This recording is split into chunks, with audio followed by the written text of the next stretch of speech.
O Concello de Pontevedra pon en marcha un amplo mecanismo participativo para dar a coñecer o plan de mobilidade urbana sostible entre a veciñanza.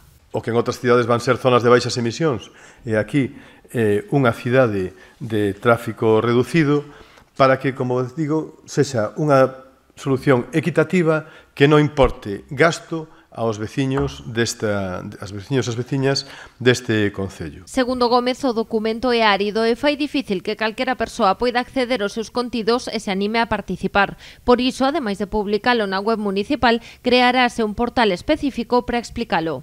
Unha páxina web divulgativa do que é o Plan de Mobilidade Urbana Sustentável, para facer eses contidos asequíveis a calquera que non teña tempo para lerse os 500 folios que aproximadamente ten este documento. Vamos propoñer unha enquisa breve para que sexa máis doado achegar propostas a como mellorar ese PEMUS. De xeito paralelo, o Concello organizará reunións con colectivos para recoller o seu sentir. Os encontros comezarán a vindeira semana coa FAMPA e a Federación de Asociacións de Veciños Castelao. Ademais, está previsto inaugurar o 22 de xuño unha exposición sobre o PEMUS na Peregrina, repartir material divulgativo e celebrar un obradoiro para familias. O día 18, a primeira delas, no museo, que é un obradoiro para familias, que está pensado para que acudan nenos ou nenas co seu pai, coa súa nai, con algunha persoa que os acompañe,